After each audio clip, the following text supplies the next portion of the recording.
регистрация за участие в изборите. Ясно ли е вече листата, кандидата ви за кмет, водача? Да, уважаеми медии, първо виждате, че след новината, която излъчихме от Морското казино за широката и мощна коалиция в град Бургас, днес тя се разширява още повече и към нашата коалиция влиза Неутрална България. Успяхме да обединим още знакови лица. Нейн представител е госпожа Жени Илиева, позната за бургаската общественост. Това, което от тук нататък ни предстои, регистрацията на кандидатите за общински съветници до 26-ти, какъвто е срока. И в листата ще видите не само нови лица от Бург, но и нови представители на други политически партии, с които водим интензивни разговори. Дори да не са ни в коалиционното споразумение, това, което ние си поставихме за цел, което ще постигнем, е наистина да дадем пример за широко обединение на местни избори.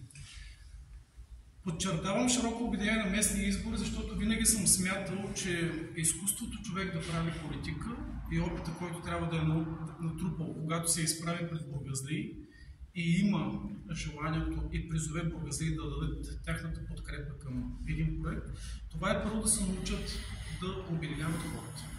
Ние сме на прага на местни избори, в които имаме наблюдението, че има не само разединения между водещите политически субекти, но няма и никакъв диалог, както за кандидати за кметови, така и между общинските листи за Бургас.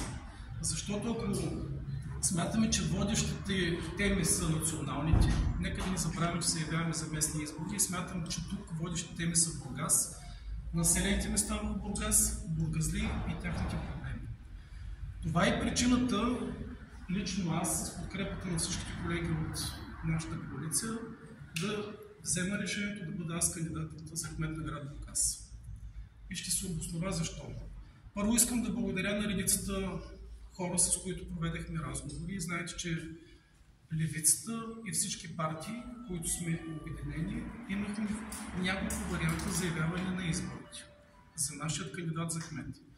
Казахме, че имаме готовност да излъчиме личност експертна, силно обединителна. Казахме, че имаме готовност и да излъчиме личност, която да бъде силно опозиционна. В дни обаче като тези, когато си регистрираме и обявявам своята кандидатура, смятам, че личност, която да бъде силно опозиционна, не е достатъчно.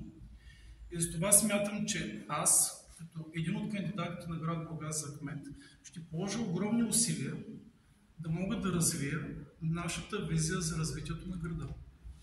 Защото ако ние трябва да смятаме дали промяната като очакване трябва да бъде първа или втора политическа сила, ГЕРБ в лицето на Димитър Николов дали ще бъде поредния победител, никой не го знае това нещо. И другите кандидати смятам, че не е важно кой колко е силен като кандидат, а кой как ще успее да обедини и да убеди бургазлии да дадат подкрепата за него. В навечерието на местните избори искам да обърна и внимание на няколко неща. Защо съм взел това решение?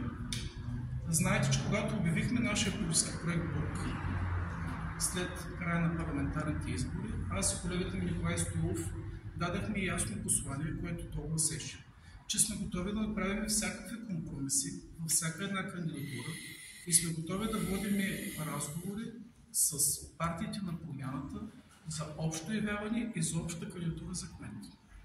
Подчертах обаче, ако вие се спомните, уважаеми медии, че за нас ще бъде определящо важно дали партиите на промяната ще направят коалиция с ГЕРБ. Това се случи. Въпреки това, осъзнавайки ясно важността това да бъде сменен кметът на град Бургас, той да бъде различен от ГЕРБ, и това съм го казвал, продължихме да призоваваме колегите от демократичната общност да седим на една маса, да говорим за визията на развитието на града и за общо явяване на изборите. Това го направих в началото на юли месец, който ви казах, че ние до края на септември или до началото на старта на тези избори ще вземем нашето решение.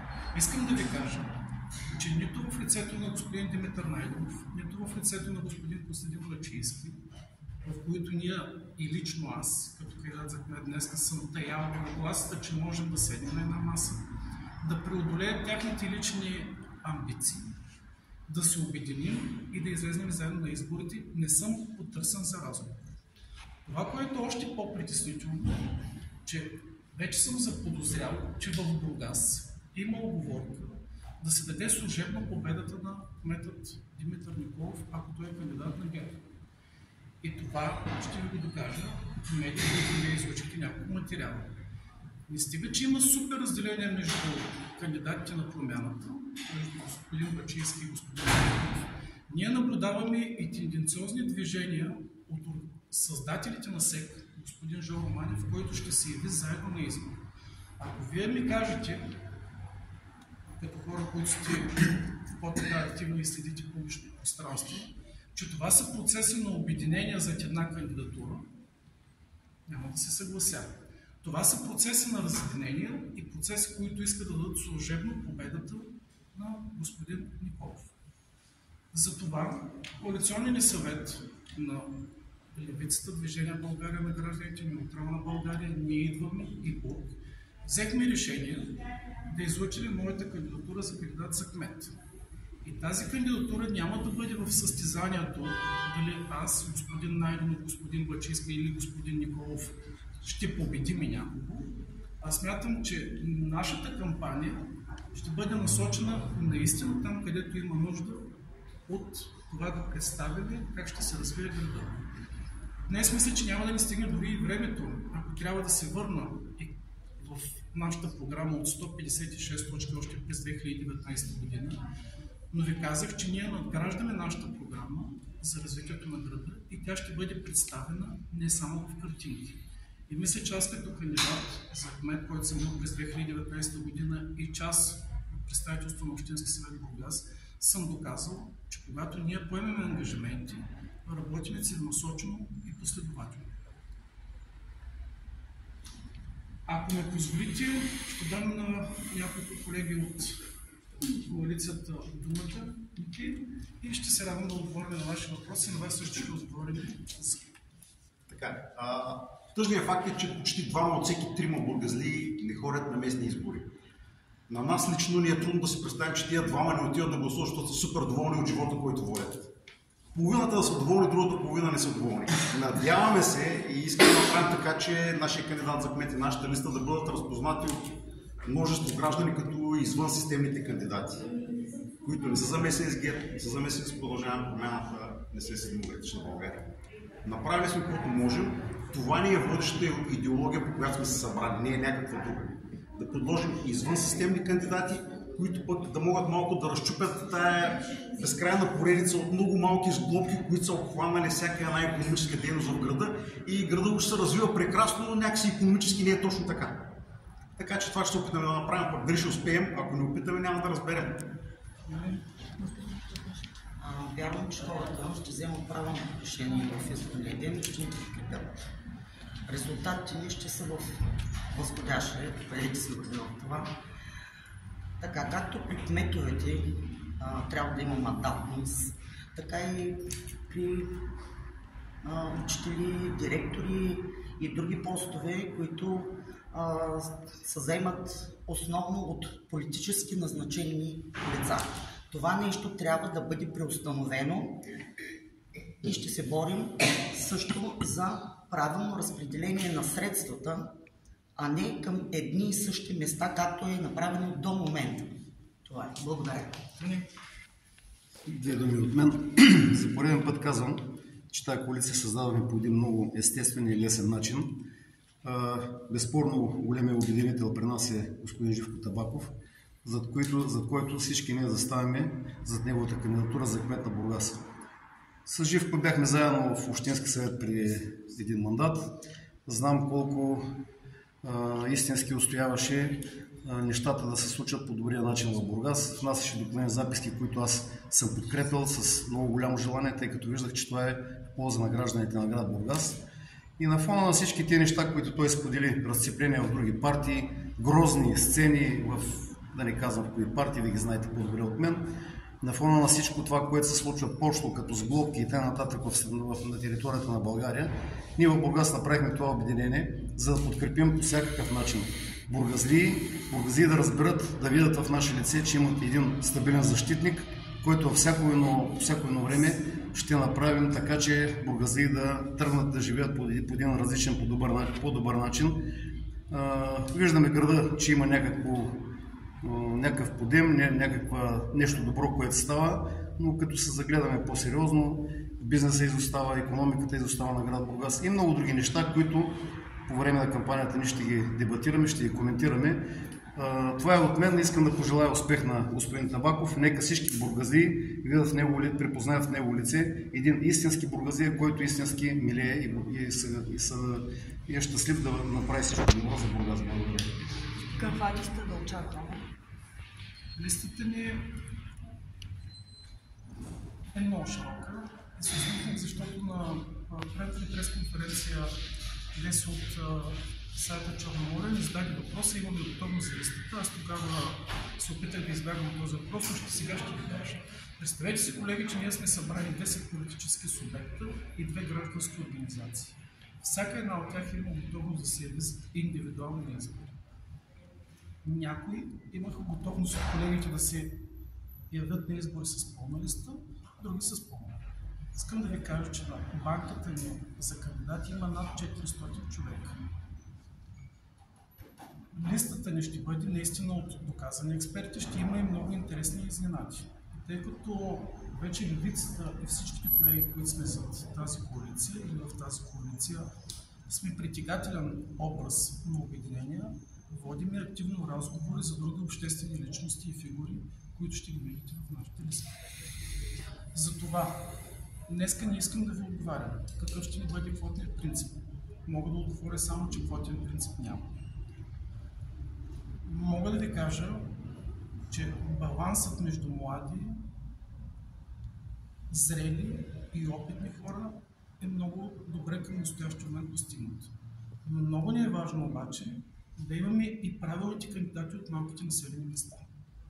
Това, което мога да кажа, че ни липсва на нашата листа в момента, е наистина доказани хора в кварталите, комплексите и населените места, не за всичките, които да проведат своята най-добра кампания, да са имали своите каузи и наистина това да са хората, които да гарантират, че след това ще се отстояваме и ще защитаваме интересите на всяко населено место. Ако ме питате дали имаме бургазлии от централна градска част, са малко повече от това, на което мен не се иска. Също така, водиме разговори с няколко партии, които са се регистрирали на национално ниво в ЦИК, но търсят съюз с нас. Естествено, те са по-малки на брой, но за нас е много важно. Имам предвид, че те са по-малки от други партии, но за нас е много важно ценностите и хората, които могат да ни излъчат. До 26 имаме достатъчно много време, но защото ми задавате този въпрос, дори ще ви благодаря и без да се притеснявам, ще кажа, че вратите ни към всеки един човек, който смята, че може да допринесе за развитието на този град, е добре дошъл в нашата премия всеки ден, защото сега е момента да водим всякакъв проект. Не се притеснявам от нищо и не бих допуснал някой да ни вкара в обяснителен режим за отношение на Русия, по отношение на Америка, по отношение на ляво, по отношение на дясно. Тук сме хора, доказани бургазлии и затова подчертах, че това е кампанията за Бургас. За мен, за моите приятели, за нашите близки, водещото е какво ще се случи следващите 4 години. Водещото е как ще бъдат управлявани парите на бургазлии. Водещото са много теми, които не искам сега да ги повдигаме. Но смятам, че с листата, която ще регистрираме, ще имаме наистина огромен интерес и това ще ни донесе наистина много по-висока подкрепа, защото не само е важно голямото и широко бие, много е важно личности, които ще бъдат вътре. А това означава ли, че ще имате пълна листа? Ще не го разглеждаме като вариант. Тя дори листата не е малка. Тоест 51 човека вече не е малка листа. Затова ви казах, че за нас е наистина много труден избор. Аз не знам какво се случва в другите партии, но чувам, че всеки звъни и търси спешно хора за листата си. За първи път ние в това широко обединение се чувстваме уверени, защото ние не страдаме от липса на кандидати. Ние сме изправени като огромното предизвикателство да избереме най-правилните кандидати. А то истината е, че няма неправилен кандидат, защото всяка една личност е сама по себе си индивидуална и силна. Въпросът е да изтегнем, т.е. от целият този да направим синтез от експерти, доказани хора и хора, подчертавам, от малките населени места. Защото Бургас не е само център.